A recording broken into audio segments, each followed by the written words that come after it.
Me llamaron defecto, vergüenza y error. Ahora suplican que los salve. Yo solo sonrío desde la cima. Bienvenidos a mi canal, amigos.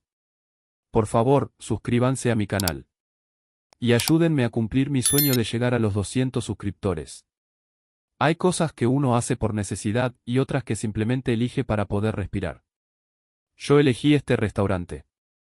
No por el sueldo, aunque las propinas no están mal, ni por el glamour de servir platos ajenos, sino porque es un espacio neutro. 3 días a la semana puedo convertirme en alguien sin pasado ni expectativas.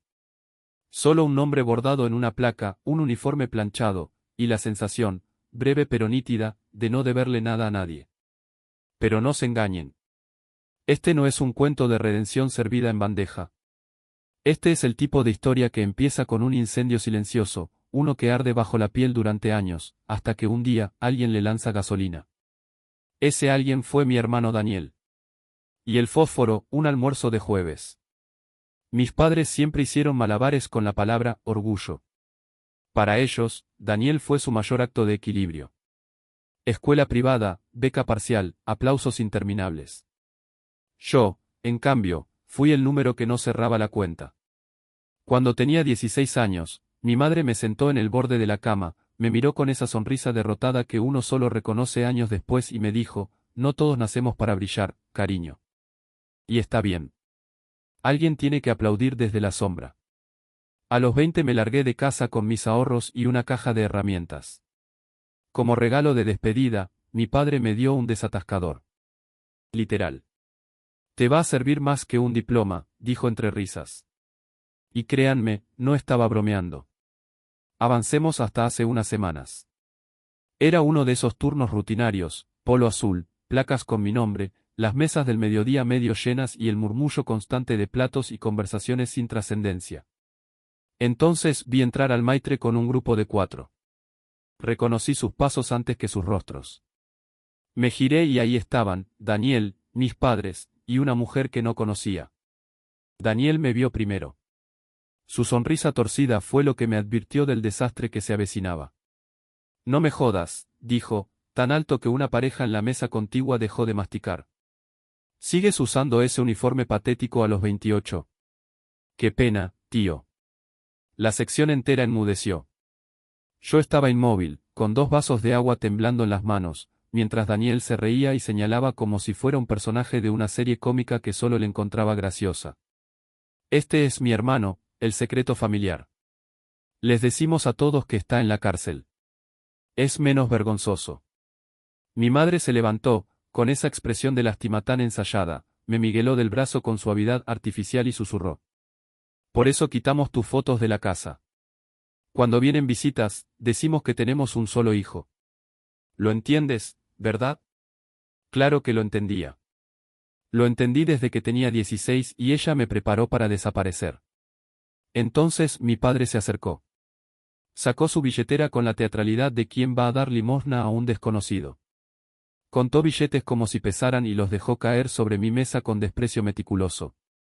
Aquí tienes, campeón. $70. Haz algo útil con tu vida. Daniel, por cierto, acaba de comprar su segunda casa. La cita de Daniel, incómoda como un pez fuera del agua, murmuró algo como, ¿tiene alguna discapacidad? Daniel soltó una carcajada. No. Solo nació defectuoso.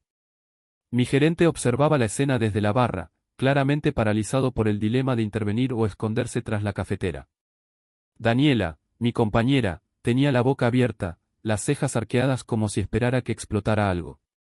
Y tal vez sí, algo se rompió ese día. Pero no fue lo que ellos esperaban. Sonreí. Dejé los vasos con delicadeza quirúrgica y dije con voz firme. Seré su camarero hoy. ¿Desean comenzar con algo para beber?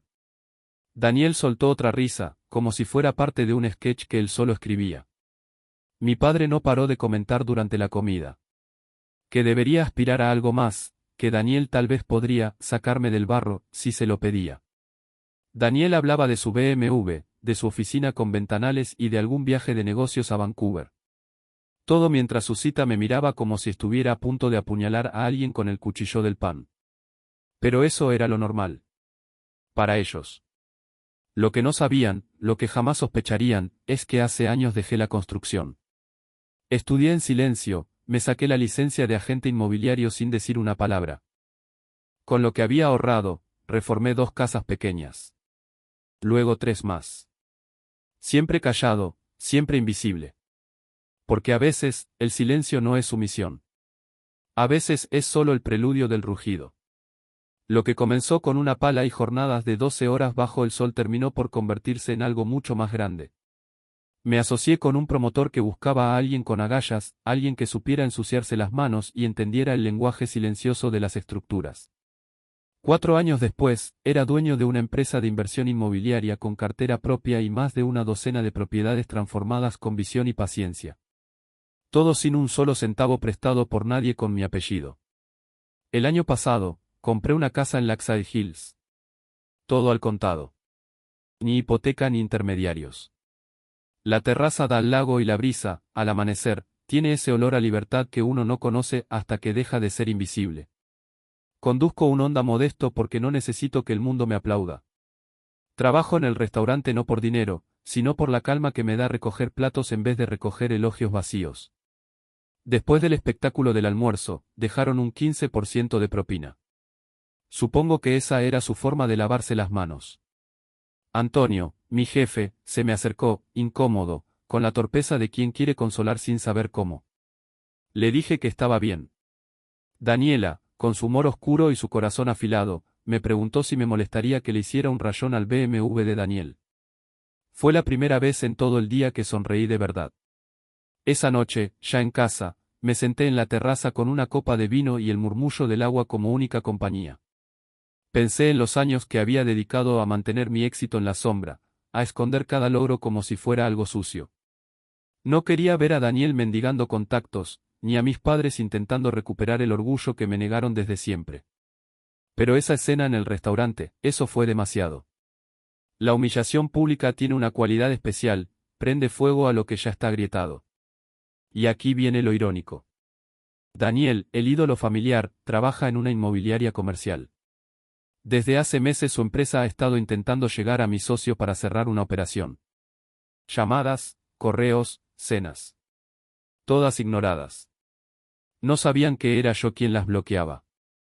Tampoco saben que la segunda casa de Daniel está en una urbanización que estamos a punto de adquirir o desechar. Lo que decida podría duplicar su valor o hundirlo. Lo mismo ocurre con el fondo de jubilación de mis padres, fuertemente invertido en la misma región donde yo tengo influencia directa. Siempre miguelé el camino más noble. Siempre sonreí cuando me llamaban inútil. Cambiaba de tema, mentía con elegancia, me tragaba la rabia. Pero ver a mi padre lanzar billetes sobre la mesa como si yo fuera una vergüenza que debía ser comprada, eso quebró algo. Llamé a Rubén esa noche. Le dije que estaba listo para avanzar con la adquisición del Laksad. Que sí, que era el momento. También le mencioné que pensaba asistir a la cena del sector el mes próximo, esa en la que el jefe de Daniel lleva meses queriendo entrar como pez gordo. Lo va a hacer. A través de mí. Dentro de un mes, mi familia descubrirá que su decepción tiene nombre, firma y poder. Y por primera vez, no pienso agachar la cabeza. Actualización, cena del sector. Sí, querrás saber cómo termina todo esto. Pero antes, hablemos de lo que ocurrió en las 2 semanas siguientes al almuerzo. Al día siguiente, como si nada hubiera ocurrido, mi madre me envió un mensaje casual: ¿cómo estás, cariño? Como si no hubiera borrado mi existencia frente a decenas de desconocidos. Dejé el mensaje sin responder durante 3 días. Luego envió otro: ¿estás enfadado con nosotros? ¿Enfadado? Qué manera tan amable de describir años de desprecio condensados en un solo almuerzo. Finalmente le contesté que estaba ocupada con el trabajo. Y era cierto, en parte. Lo que realmente hacía era mover las piezas. Pasé el fin de semana con Rubén, revisando los detalles de la urbanización donde Daniel compró su segunda casa. Esa joya que tanto presume no es más que un lastre. Resulta que hizo la compra en la cúspide del mercado, con una hipoteca que apenas puede sostener. Financiación del 90%. Todo fachada, como siempre. Lo peor es que el promotor original quebró, dejando el proyecto en el limbo. Perfecto para nosotros, lo estábamos considerando desde hacía meses. Y ahora yo tengo la llave. Rubén quería esperar 3 meses más, dijo, por prudencia, confiando en que el mercado seguiría deslizándose cuesta abajo. Yo, en cambio, sabía que el momento era ahora. No hicimos nada ilegal ni siquiera moralmente cuestionable. Solo adelantamos una decisión que ya estaba madura. Que esa decisión pusiera a Daniel en una situación incómoda, bueno, llamémoslo justicia poética. O un ajuste natural del equilibrio. El martes por la mañana trabajaba desde casa cuando sonó el timbre. Miré la pantalla de la cámara con esa apatía rutinaria, hasta que vi sus rostros. Mis padres. En carne, hueso y arrogancia bien planchada. Nunca habían pisado mi casa. Siempre me las había arreglado para mantenerlos al margen con excusas de horarios, reformas o ausencias inventadas. Ellos seguían creyendo que alquilaba un apartamento olvidado al otro lado de la ciudad, y así prefería que continuara. Estuve a punto de no abrir. Pero luego pensé, vamos a jugar este juego hasta el final. Abrí la puerta. El rostro de mi padre se contrajo en tiempo real, como si se le hubiera desencajado algo por dentro. Su mirada se deslizó más allá de mí, al ventanal que da al lago, a la terraza de madera impecable, al interior decorado con una sobriedad elegante. Mi madre, siempre más hábil con la negación, intentó sonreír. ¿Estás cuidando la casa de alguien? No. Es mía, dije, sin levantar la voz. ¿Quieren pasar? Entraron con la lentitud reverente de quienes cruzan un umbral sagrado. Tocaban los muebles como si fueran reliquias. Preguntaban precios con torpeza y disimulada incredulidad. Mi padre soltó un par de comentarios sarcásticos sobre lo bien que se pagaba ahora el trabajo en restaurantes. Finalmente se sentó, me observó un momento y, sin preámbulos, disparó. ¿Estás traficando? No bromeaba. No fue una broma. Su primer instinto no fue que había triunfado, sino que debía haber hecho trampa. Eso es lo poco que esperan de mí. Respondí con calma. He tenido suerte con algunas inversiones. Mi madre se enderezó, súbitamente interesada. ¿Podrías ayudarnos con nuestra cuenta de jubilación? Últimamente, nos preocupa un poco. La transformación. De decepción a Salvador. De sombra a sostén. Todo en menos de una hora. El espectáculo era tan grotesco como predecible. Mi padre se frotó las manos y, con falsa naturalidad, dejó caer. Daniel anda algo apretado con la hipoteca de su segunda casa. Si pudieras echarle una mano. Lo pensaré, dije. Eso bastó para que se fueran satisfechos, creyendo que habían abierto una nueva etapa. Se marcharon con sonrisas, como si hubiéramos compartido una tarde entrañable en familia. Volví al trabajo. Fase 2 del plan. Llamé a mi contacto en Westlake Partners, la firma en la que trabaja Daniel. Acepté su invitación a la cena benéfica del sector para la semana siguiente. No suelo asistir a ese tipo de eventos, pero esta vez me aseguré de que me sentaran junto a los peces gordos. Incluido el jefe de Daniel. Esa misma noche, como una marioneta guiada por un hilo invisible, Daniel me llamó. La primera llamada suya en 2 años. ¿Cómo estás, tío? Dijo, fingiendo camaradería. Oí que tienes una casa bonita. Me encantaría pasar a verla. La conversación viró pronto a su verdadero interés. Quería saber si conocía a algún inversor. Estaba trabajando en algo importante y pensó que podía presentarle a alguien. Claro, le dije. Pásate el sábado por la mañana y charlamos. No esperaba que dijera que sí. Probablemente contaba con un portazo. No lo entendía aún, yo ya no era el hermano pequeño que se tragaba las humillaciones sin pestañear. El sábado llegó puntual, en su BMW, como si los caballos del motor fueran una declaración de estatus. Entró en mi casa, la recorrió en silencio y su lenguaje corporal cambió. Ya no estaba de visita, estaba midiendo, comparando, recalculando su lugar en el tablero. ¿Cómo puedes permitirte esto, siendo camarero? Tengo otras fuentes de ingreso, respondí. Durante la hora siguiente, fue como ver a alguien resolver un rompecabezas con la mitad de las piezas ocultas. Preguntas disfrazadas de curiosidad, observaciones cargadas de ansiedad, silencios demasiado largos. Finalmente, lo soltó. Mi empresa lleva meses intentando hablar con Riverside Development Group, pero no hay forma. ¿Tú conoces a alguien ahí? Le sonreí. Dicen que son muy selectivos. Daniel se tensó. Entonces le hablé de la cena benéfica. Voy la semana que viene. Me dijeron que asistirán varios de Riverside. Y ahí lo vi. Ese instante en que la fachada se resquebraja. Los ojos abiertos de más, la respiración que se corta. Desesperación contenida. Pasé el resto del fin de semana encerrado en mi despacho, afinando los últimos detalles del acuerdo que sellaría el destino del fallido proyecto de Daniel. Una operación quirúrgica, limpia, precisa y silenciosa. Será anunciado justo después de la cena benéfica del jueves, como si todo hubiese sido parte del plan desde el inicio. Los actuales propietarios aún no han sido informados, pero no tardarán en descubrirlo. El rediseño total de la comunidad exigirá aportaciones especiales que muchos no podrán afrontar. Para ellos, la salida será sencilla: vendernos sus propiedades al 80% de su valor. Una oferta disfrazada de salvación. Una trampa decorada con promesas de renovación. Daniel no podrá permitirse ninguna de las dos opciones. Y cuando se le cierren todas las puertas, comprenderá que la mía fue la que empujó el cerrojo. Ayer, mi madre me llamó. Hacía semanas que no hablábamos.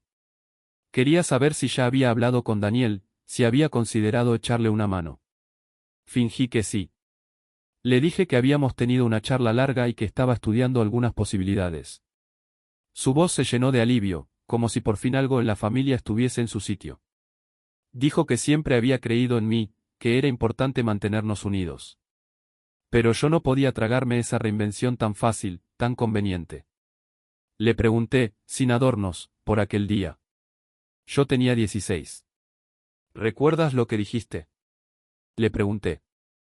Dijiste que algunas personas simplemente no nacen para tener éxito. Hubo un silencio al otro lado de la línea. Casi podía oírla reconstruyendo su versión de la historia. Debiste entenderme mal, murmuró, siempre creí en ti. Y añadió algo sobre las fotos en la pared, que solo las quitó porque necesitaban espacio. La dejé hablar. La dejé cambiar el guión. ¿Qué más da ahora? Ya no importa. Hoy confirmé mi asistencia a la cena benéfica.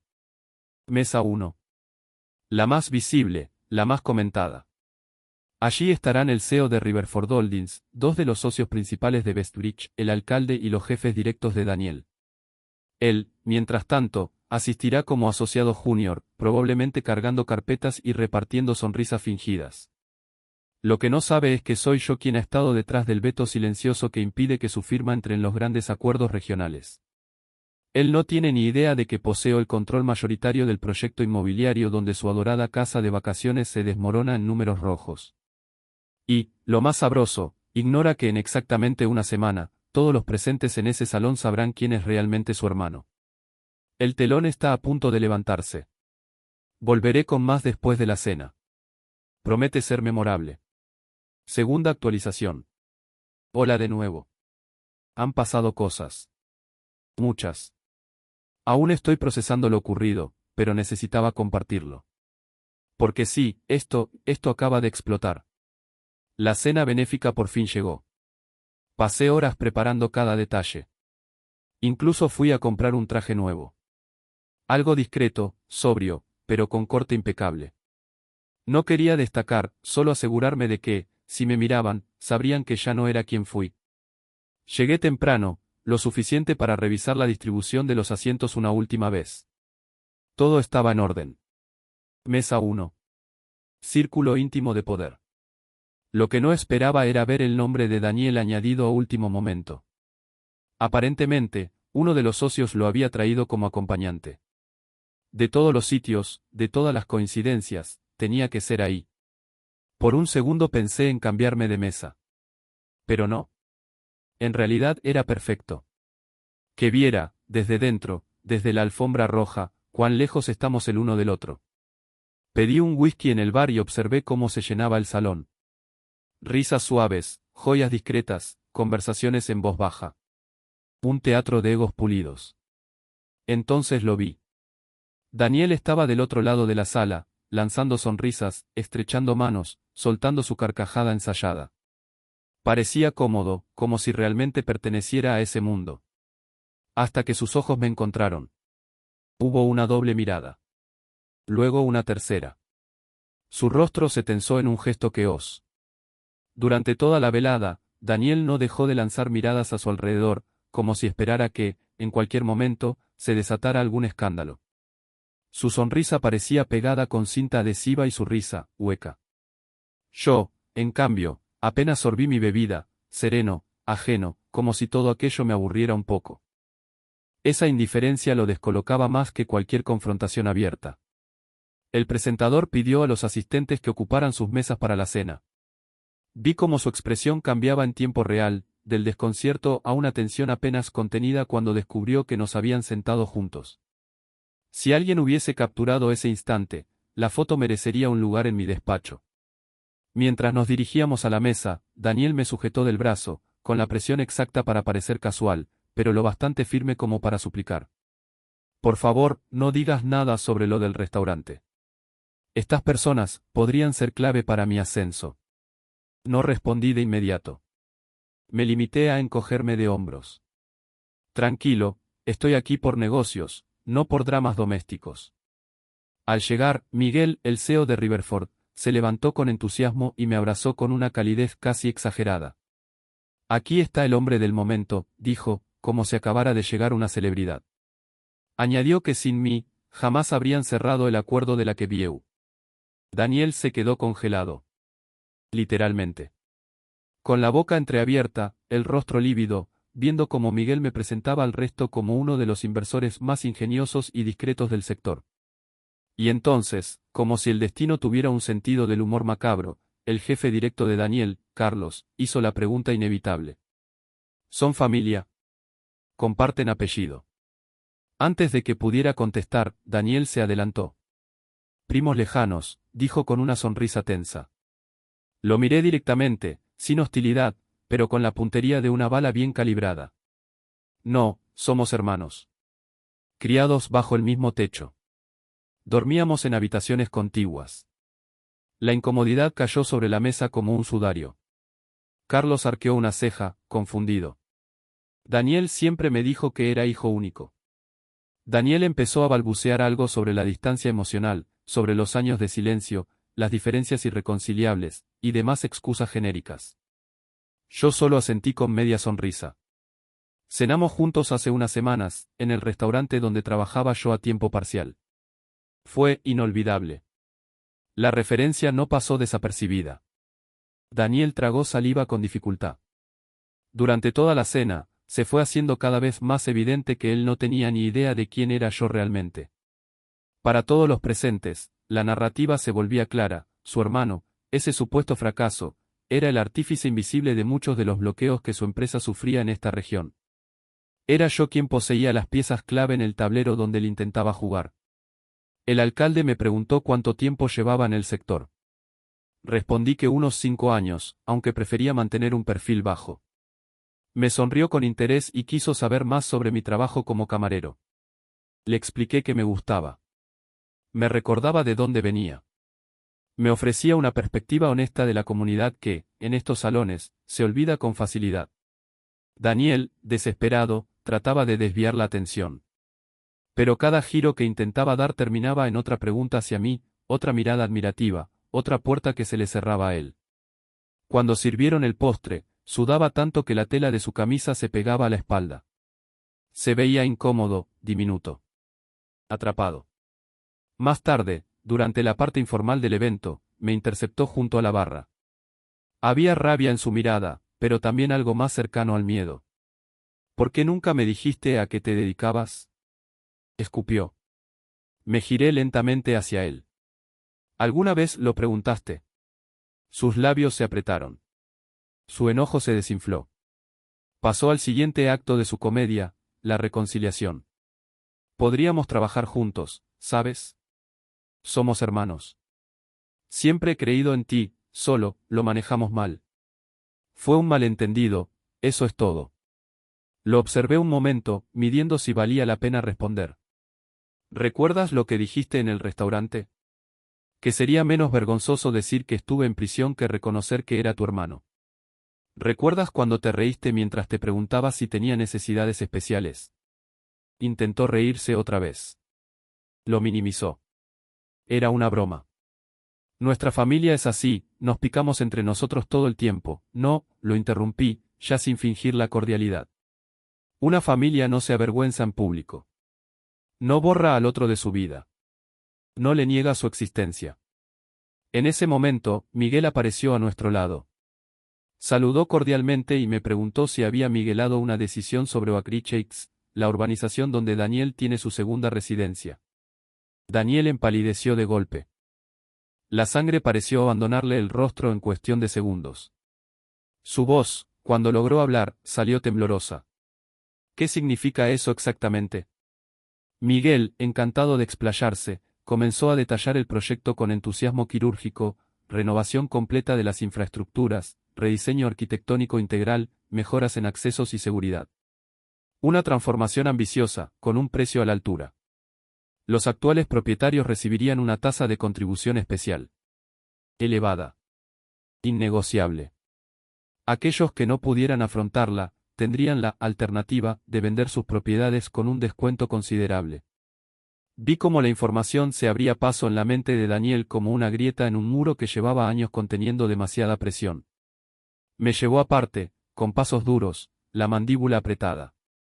Dime que esto es una broma, me espetó, en voz baja, como si el tono pudiera cambiar la verdad.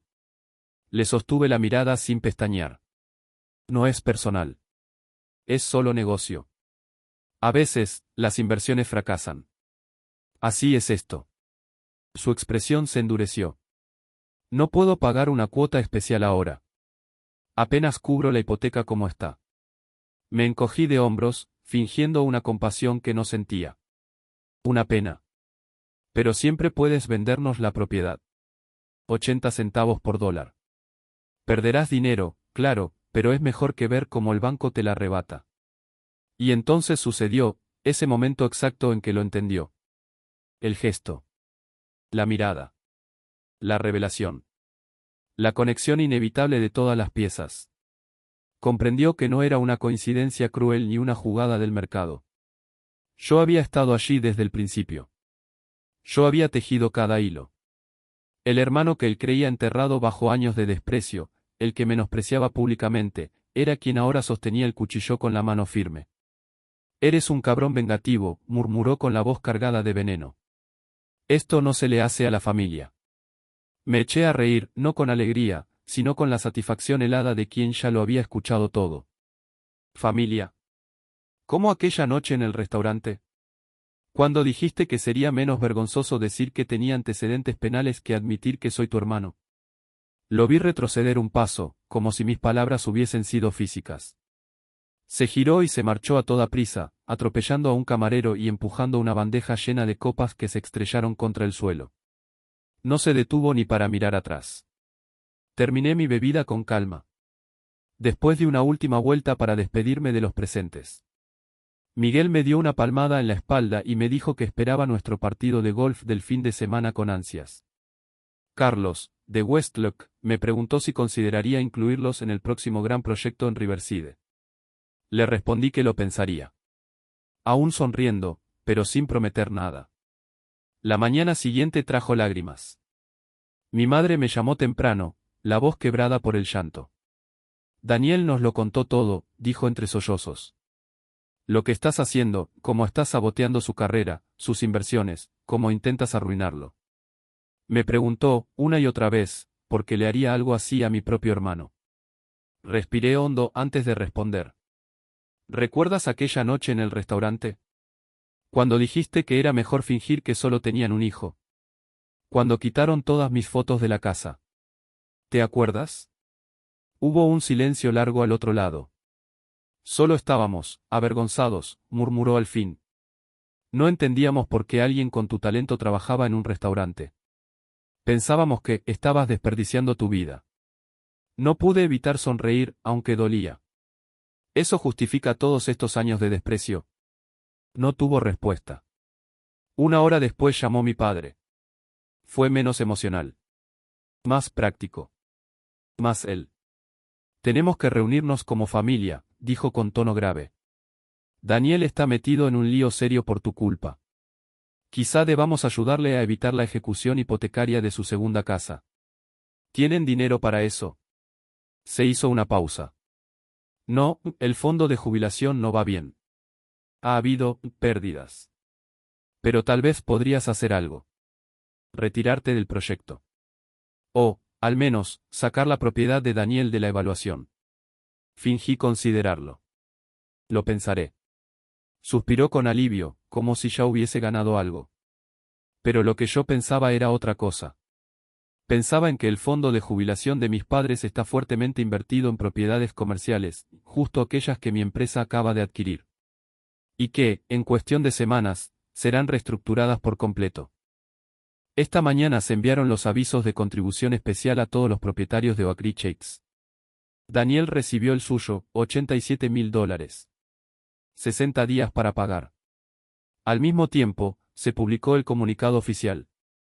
Mi empresa adquirió 3 edificios comerciales clave en el centro de la ciudad. Los mismos donde, sin saberlo, mis padres confiaron su futuro. Hace una hora, mi teléfono se convirtió en una alarma incesante. Vibraciones, tonos, notificaciones parpadeando como un enjambre furioso, llamadas perdidas, mensajes de voz, textos en mayúsculas. Todos ellos de mi familia. Mi madre, entre hiperventilaciones, decía que estaba sufriendo ataques de pánico. Mi padre, con esa urgencia que siempre aparece cuando el fuego ya ha consumido el tejado, insistía en que teníamos que hablar. ¿Y Daniel? Daniel alternaba insultos rabiosos con súplicas quebradas. Decía que lo había destruido. Que por favor lo ayudara. No he respondido a ninguno. Una parte de mí quiere dejarlos ahí, cocinándose a fuego lento en la ansiedad, probando una mínima porción del desprecio y la impotencia que durante años yo tuve que tragarme en silencio. La otra parte, se pregunta si he cruzado una línea. Si realmente poner su estabilidad financiera patas arriba, dejarle sin salidas, era una respuesta proporcionada a décadas de humillación. Vale la pena convertirse en el monstruo que ellos siempre dijeron que yo era. Pero entonces recuerdo. Recuerdo la sonrisa de Daniel cuando, con total ligereza, me llamó fracasado delante de extraños. Recuerdo la voz de mi madre, tan tranquila, tan cruel, diciendo que decían tener un solo hijo porque era más fácil así. Recuerdo a mi padre tirando billetes sobre la mesa del restaurante como si me hiciera un favor condescendiente por existir. Y de pronto, toda esa culpa empieza a parecer irrelevante. Volveré a escribir cuando decida qué hacer con todo esto. Por ahora, me inclino a pensar que esta es la mejor lección que pueden recibir, que los actos, incluso los pequeños, tienen consecuencias. Especialmente cuando se repiten durante toda una vida. Última actualización. Han pasado 2 semanas desde la tormenta, y joder, no han sido tranquilas. Gracias, de verdad, por todos los mensajes. Leer vuestras respuestas me sostuvo más de lo que imagináis.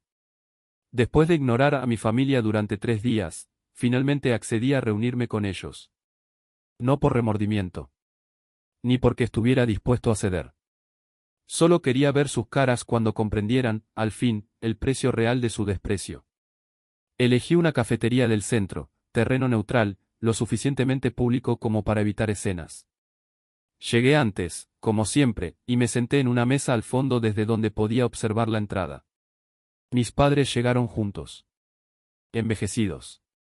Rotos. Ella tenía los ojos hinchados, las manos temblorosas. Él, encorvado, arrastraba los pies como si los años le hubieran caído encima de golpe. Daniel apareció 5 minutos después. No parecía vencido como ellos. Llegó con el ceño fruncido y una energía rabiosa. Ni siquiera se sentó antes de hablar. ¿Te hace feliz esto? Verme arruinado. Lo observé un momento, en silencio, como si evaluara la honestidad de su dolor. ¿De verdad estás haciendo el papel de víctima? Él me miró con incredulidad. Tú empezaste todo esto, siseó. Me humillaste frente a todos. Yo.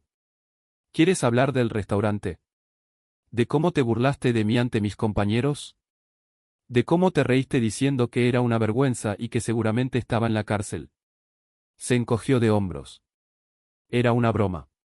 Estás exagerando. Eres mezquino. Vengativo. Mi padre intervino. Daniel puede haberse pasado de la raya, pero tu respuesta fue cruel. Desproporcionada. Saqué el teléfono sin decir palabra y reproduje un audio. La voz de mi padre, años más joven pero igual de fría, llenó el espacio entre nosotros. Tienes que asumir que Daniel es el que tiene futuro. Tú deberías apoyarlo. Lo tuyo es, como mucho, mediocridad. Acepta tu lugar. Mi padre se quedó de piedra. Su color desapareció. ¿Dónde sacaste eso? Lo miré fijamente. Tenía 17. Llevaba un año grabando todo. Porque luego fingían no haberlo dicho. Tengo años de pruebas. Comparaciones. Desprecios. Ataques. Mi madre rompió a llorar. Solo queríamos protegerte. No queríamos que te ilusionaras con algo imposible.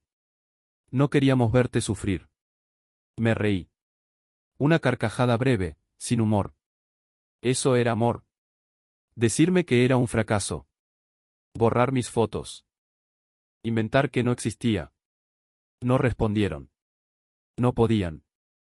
Por primera vez, se quedaron sin guión.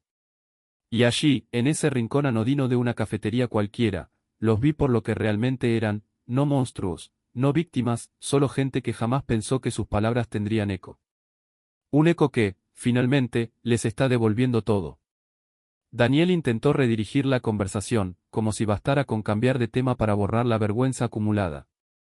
No puedo pagar la evaluación especial de la casa, dijo, bajando la voz para sonar vulnerable.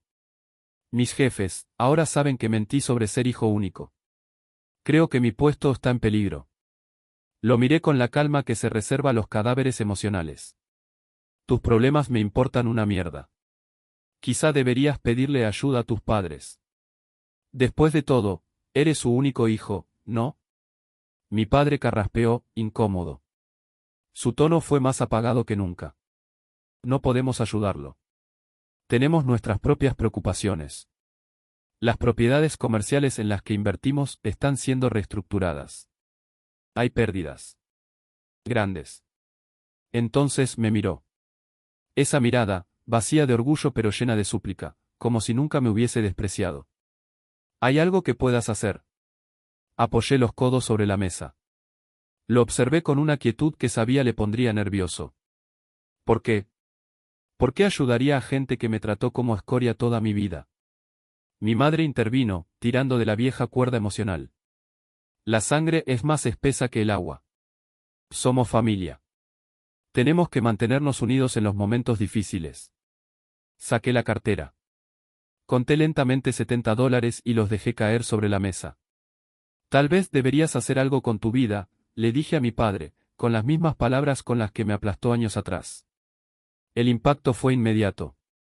Se levantó tan bruscamente que la silla cayó al suelo. Su cara, roja como el borde de una herida, se torció en ira. No tienes derecho a hablarme así. Esto es crueldad. Es inmaduro. Toda la cafetería se quedó en silencio. La camarera, inmóvil, tenía la mano a medio camino del teléfono. Yo ni me moví. Siéntate, le dije, sin alzar la voz. O vete. Pero no soy yo el que está montando un espectáculo. Se sentó. El temblor de sus manos traicionaba el esfuerzo por mantener la compostura. Mi madre intentó otra táctica, más suave, más peligrosa. Siento que nuestra forma de criarte te hiciera sentir menospreciado. Siempre quisimos lo mejor para ti. Estamos orgullosos de lo que has logrado. Me reí. Una risa baja, incrédula. ¿Orgullosos ahora? ¿Cuándo les conviene? ¿Dónde estaba ese orgullo cuando trabajaba en la obra, o cuando compré mi primera casa? Cuando obtuve mi licencia, cuando ahorré cada centavo. ¿O solo apareció cuando vieron que tenía dinero? Daniel, cansado de que la conversación no girara en torno a él, interrumpió. Tenemos que dejar de vivir en el pasado. Busquemos soluciones. Estoy dispuesto a disculparme si eso es lo que quieres. Pero necesito ayuda. Si no, perderé la casa. Le devolví la mirada con absoluta serenidad. Tienes 3 opciones: pagar los $87,000, vender con pérdidas, o dejar que el banco la embargue. Me miró, desesperado. No puedes hacer una excepción. No. Los negocios son los negocios. Mi padre golpeó la mesa con la palma abierta. ¿Qué clase de hijo le hace esto a su familia? Le sostuve la mirada. El tipo de hijo que aprendió de los mejores. De unos padres que le enseñaron que está bien tratar a alguien como basura cuando no cumple con sus expectativas. Mi madre empezó a llorar de nuevo. Ese no es el chico que criamos, tienes razón, respondí, sin temblor. Ya no lo soy. Soy el hombre que sobrevivió a su constante desprecio. El que tuvo éxito no gracias a ustedes, sino a pesar de ustedes. Daniel, viéndose arrinconado, intentó una jugada desesperada. Sé cosas sobre tu socio, Rubén. Cosas que podrían complicarle la vida si llegaran a saberse. Tal vez, podamos ayudarnos mutuamente. Lo miré con lástima. Saqué el teléfono, marqué a Rubén y puse el altavoz. Hola, Rubén. Daniel está aquí. Acaba de insinuar que tiene información comprometedora sobre ti y que, si no le ayudo con su tasación, podría salir a la luz. Hubo un silencio al otro lado antes de que Rubén respondiera con voz firme. Daniel sabe que eso se llama chantaje. Porque es ilegal. Y tenemos abogados que se comen vivos a tipos así. Daniel se quedó helado. Tragó saliva. No es una amenaza. Estoy desesperado. Solo hablaba. Lo entiendo, dijo Rubén, cortante. Pero dile que tenga mucho cuidado con su próximo movimiento. Colgó. La mesa se quedó en un silencio denso, como si el oxígeno se hubiese retirado discretamente. Entonces, mi padre me miró con ojos apagados, derrotado por fin. ¿Qué quieres de nosotros? Preguntó en voz baja. ¿Es solo venganza? ¿O hay algo que podamos hacer para arreglarlo? Y por primera vez, supe que el poder había cambiado de manos. Les dije que no quería nada de ellos. No su respeto, ni su perdón, ni esa aprobación que durante años mendigué sin saberlo. Les expliqué, con voz tranquila, que lo había intentado todo. Que pasé casi 3 décadas tratando de ser el hijo que mereciera ser visto, y que ahora, por fin, ya no necesitaba hacerlo. La tasación de la casa de Daniel, les aseguré, seguiría su curso. Y el golpe al fondo de jubilación no era una vendetta, sino una consecuencia lógica de movimientos financieros que habríamos hecho de todos modos. Les dije que, por incómodo que fuera aceptarlo, no los había arruinado yo. Se arruinaron solos, invirtiendo mal, confiando en un sistema que no entendían. Que Daniel tuviera una casa en esa urbanización era pura coincidencia. Llevábamos meses negociando esa adquisición mucho antes del incidente en el restaurante. Nada de esto fue personal. Pero el hecho de que les doliera, tampoco me sorprendía. Mi madre se atrevió a preguntar lo que flotaba en el aire. ¿Vas a cortarnos para siempre? Me lo pensé. Por primera vez, lo pensé de verdad. No lo sé. Pasé 28 años siendo su hijo sin recibir nada más que críticas. Tal vez ahora quiero saber cómo se vive sin cargar ese peso. Daniel volvió a ponerse a la defensiva, esa postura humiguelática que usa para no mirarse al espejo. Estás siendo ridículo. No hemos sido perfectos, pero actuar como si hubieras sido maltratado es un poco dramático, ¿no crees? Todas las familias tienen problemas. Me levanté despacio. La silla chirrió sobre el suelo. Lo miré como quien se despide por última vez. Esta conversación ha terminado. Daniel, resuelve tu situación como un adulto. Y ustedes, dije, dirigiéndome a mis padres, pueden volver a buscarme cuando estén listos para ofrecer algo más que excusas. Cuando quieran dar una disculpa real, no una motivada por el miedo a perder más. Mi padre, el mismo que solía mirar a todos por encima del hombro, volvió a hablar. Su voz era más baja ahora. No derrotada, pero ya sin autoridad. ¿De verdad vas a alejarte de tu familia por sentimientos heridos? Lo miré por última vez. No me estoy alejando. Me estoy defendiendo. Y salí de la cafetería. La semana que siguió fue un despliegue de consecuencias. No de venganzas, sino de la lógica implacable de los hechos. Daniel no pudo reunir los fondos para pagar la tasación. Terminó vendiendo la casa con pérdidas, directo a nuestra empresa. Intentó conseguir otro préstamo, pero su historial y su situación actual lo hundieron. Mis padres, tras revisar los números con su asesor, decidieron aplazar su jubilación 5 años. Las pérdidas eran demasiado grandes. Los jefes de Daniel, al enterarse de su intento de chantaje a Rubén, lo pusieron en libertad condicional. Y su novia, la del restaurante, la que se rió conmigo esa noche, lo dejó días después. Alguien que estuvo en la cena benéfica le contó toda la historia. Desde entonces, mi madre me ha escrito varios mensajes. Largos, emotivos, llenos de frases vacías y disculpas tardías. Dice que me echa de menos. Que lamenta no haber visto el daño que me hicieron. Mi padre, hasta el día de hoy, no ha dicho ni una palabra. Ayer, en el supermercado, me crucé con mi tía Julia. Me saludó con afecto y tras intercambiar algunas banalidades, se atrevió a preguntar qué estaba pasando. Dijo que mi madre había llorado durante su última llamada, pero se negó a dar detalles. Le ofrecí la versión resumida. No necesitaba recrear todo el drama. Julia escuchó con atención y, al final, suspiró. No me sorprende. Lo siento. Deberías saber algo. Y entonces me contó algo que no sabía. Daniel, cuando era niño, tuvo muchas dificultades. Problemas de aprendizaje, necesidad de clases particulares, años de especialistas y tutorías. Mis padres lo volcaron todo en él, el tiempo, el dinero, la energía emocional. Mientras tanto, yo, simplemente funcionaba. Buenas notas, sin ayuda, sin ruido. Se acostumbraron tanto a cuidarlo que, cuando por fin salió adelante, casi te culpaban por no necesitar nada, dijo Julia. Como si la independencia fuera una traición. Como si la lucha mereciera más amor que la autosuficiencia. No es una excusa.